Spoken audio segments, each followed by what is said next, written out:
अधिवेशन हो तो जो बलियापुर में हुआ था उससे बृहद हो। सब कुछ ठीक ठाक है, बस खाली हम लोग को तो मौसम को देख लेना है कि उस मौसम में चूंकि अब हम लोग को इस बात को भी मानना होगा कि रांची राजधानी, क्योंकि धनबाद होता था, बोकारो होता था तो लोग आ जाते थे, लेकिन राजधानी चारों तरफ से जाएंगे, मौसम की क्या स्थिति होगी, लोगों का कामकाज कैसा होगा, झारखंड के लोग और हमारे खास जो वोटर्स हैं वो कामकाजी वोटर्स हैं, कामकाज भी उनके लिए इम्पोर्टेंट है। तो हम लोग चाहेंगे कि उनके कामकाज को नामांकित करें और हमारा महासम्मेलन महाधिवेशन भी हो, उसके लिए हम चाहेंगे कि केंद्रीय कमेटी हमारी जब भी बैठेगी इस पर चर्चा करके आप 3-4 महीना पहले ही अपने अधिवेशन की घोषणा कर देगी, ताकि जब हमारा अधिवेशन हो तो जो बलियापुर में हुआ था उससे बृहद हो। उसके बाद चूंकि निसंदेह 2029 5 वर्षों का हमारे पास एक समय है और 5 वर्षों तक सर्वाइव करना भी है, लेकिन उससे पहले हमारे पास नगर निगम के चुनाव है, उससे पहले हमारे पास पंचायत के चुनाव है, लेकिन पंचायत का चुनाव भी अभी मोटा-मोटी 2 साल का है। हमें लगता है कि 2-4 महीनों में हमारे पास जो होगा वो नगर निगम का चुनाव होगा। तो इसलिए नगर निगम का चुनाव एक तरह से हमें अपने आप को स्थापित करने के लिए भी, सर्वाइव करने के लिए भी कहीं ना कहीं बहुत ही महत्वपूर्ण होगा। वैसे में जो हमारे जिला अध्यक्षगण हैं और हमारे जो जिला की टीम है उनकी जवाबदेही, उनकी जिम्मेवारी दोगुनी होगी।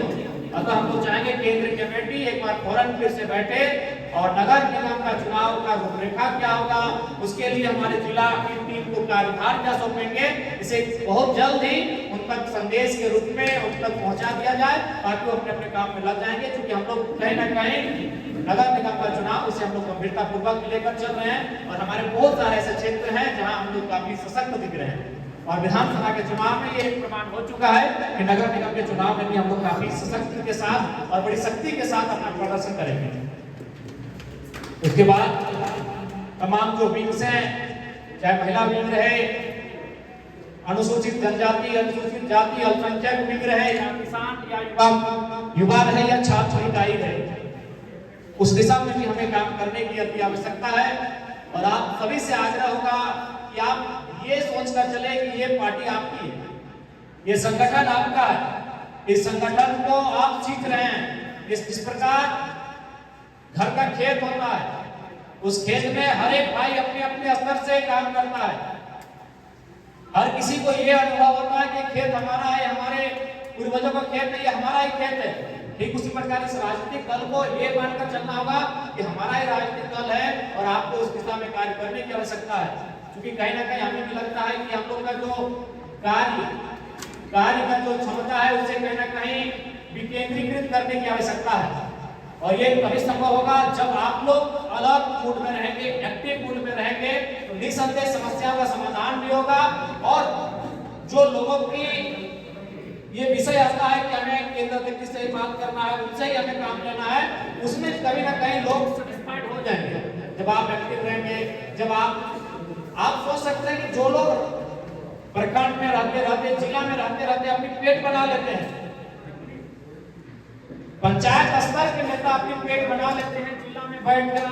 पंचायत में, प्रखंड में बैठकर, तो आप इस राज्य की एक नवोदित पार्टी के कार्यकर्ता है, आप इस राज्य के एक नवोदित पार्टी के पदाधिकारी हैं। अगर आप अलग और एक्टिव मोड में आ जाएं तो हमें लगता है कि निसंदेह समस्याओं का समाधान भी होगा और लोगों का जुड़ाव भी हमसे होगा। इसलिए उसके लिए हम पुनः कहेंगे कि कार्यकर्ता, कार्यालय और कोष जो कि राजनीति के लिए, किसी भी राजनीतिक दल के लिए अत्यंत महत्वपूर्ण होता है, तो हमें जिला स्तरीय से लेकर कम से कम प्रखंड स्तरीय तक हमारा कार्यालय होना चाहिए। और उस कार्यालय में जो हमारे पदाधिकारी, अगर जिला कार्यालय है तो जिला के जो हमारे पदाधिकारी रहेंगे, अध्यक्ष रहेंगे, महासचिव रहेंगे, कोषाध्यक्ष रहेंगे, वे लोग आपस में समन्वय करते हुए ड्यूटी बांट लेंगे कि भाई अमुक तिथि को कम से कम आपको 6 घंटा इस कार्यालय में बैठना है और लोग जो भी समस्या लेकर आएंगे उनको सुनना है और वहीं से आपको एक बार प्रयास करना है। प्रखंड का मामला रहेगा तो प्रखंड टीम अपने आप में समन्वय स्थापित कर लेगी कि भाई सोमवार को अध्यक्ष जी बैठेंगे तो मंगलवार को उपाध्यक्ष महोदय बैठेंगे। तो इससे क्या होगा कि लगातार बैठने से, लगातार लोगों को सुनने से, लगातार प्रयास करने से एक सकारात्मक माहौल उत्पन्न होगा और हमें लगता है कि 2029 से पहले हम लोग अपने आप को सशक्त बना लेंगे। इसलिए आज इस सभागार में चूंकि समय काफी ज्यादा हो चुका है और आप लोगों ने धैर्यपूर्वक सभी वक्ताओं की बातों को सुना और अपना हमारे पदाधिकारियों ने उनके बातों को नोट भी किया है और निसंदेह उन पर हम लोग संज्ञान के लिए हैं, समाधान भी करेंगे। जैसे एक बात है, ये भी बात सच्चाई है कि हमारे संगठन में क्या है कि केंद्र अध्यक्ष के अलावा जो भी पदाधिकारी हैं उनके नीचे स्तर के पदाधिकारी यानी प्रखंड के पदाधिकारी उनकी अवहेलना करते हैं, बात को नहीं मानना चाहते हैं। तो उस पर भी आप लोग एक नया सिस्टम डेवलपमेंट करेंगे। अगर ऐसी कोई शिकायत आती है, जैसे फॉर एग्जाम्पल अगर मोतीलाल महतो जो केंद्र के पदाधिकारी भी है, सरकुंडी के एक सम्मानित प्रत्याशी भी है, अगर इनको मान के चले तो चाची प्रखंड के हमारे संतोष अध्यक्ष है, सपोज अगर इनको अवहेलना करते हैं तो यह आप एक शिकायत अपने एक फोरम में देंगे और उस पर एक टीम गठित होगी और संतोष से पूछेंगे। अगर वो स्वीकार करेंगे कि हाँ हमने गलती किया है तो फिर उन्हें हमें लगता है 2 महीना 3 महीना के लिए डिस्कशन करना होगा, ताकि अब जो हमारा अवहेलना हो रहा है पदाधिकारियों का इससे भी अनुशासन हो सके। क्योंकि ये सच्चाई है, इस बात को हम लोग देख रहे हैं, समझ रहे हैं कि भाई जिला अध्यक्ष को प्रखंड के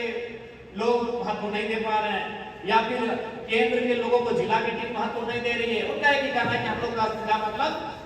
डुमरी के विधायक सही है और नहीं सब लोग समझ लेंगे, तो ऐसे पार्टी नहीं चल पाएगी। एक ही व्यक्ति से अगर आप मतलब रखेंगे, एक ही व्यक्ति का आप सम्मान करेंगे, एक ही व्यक्ति से आप संपर्क में रहेंगे तो ऐसे से पार्टी नहीं चलता है। ऐसे में घर चलता है, राज नहीं चलता है। तो निसंदेह इस पर हम लोग काम करेंगे। अगर कोई शिकायत उसके लिए फॉर्म तैयार करेंगे, उस पर हमारी जो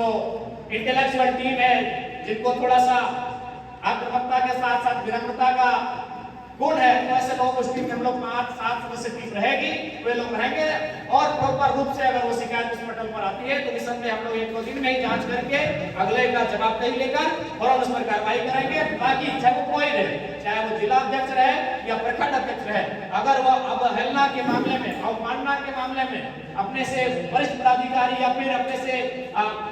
जिला स्तरीय पदाधिकारी, केंद्र स्तर पदाधिकारी का अगर सम्मान नहीं कर पाते हैं तो उन पर फौरन कार्रवाई होगी। इस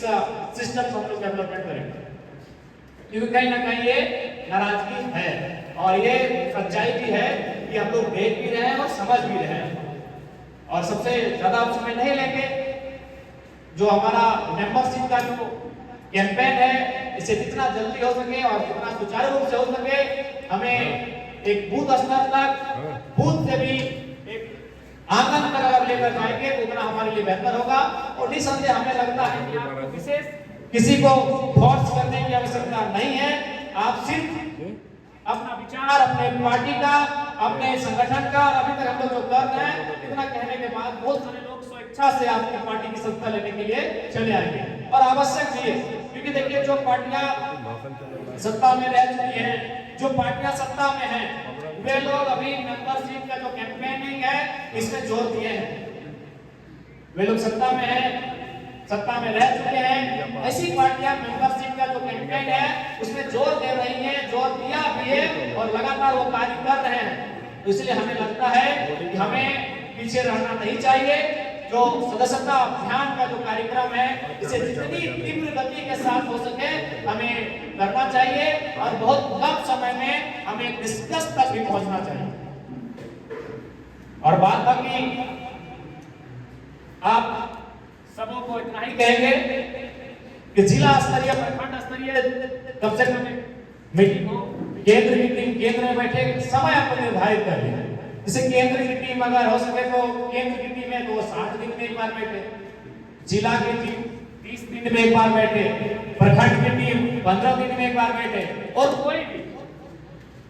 भी पदाधिकारी रहे या कार्यकारिणी सदस्य रहे, अगर वो लगातार 2 बैठकों में बिना किसी कारण के, बिना किसी उत्तर दिए अगर अनुपस्थित रहता है तो उसको सीधा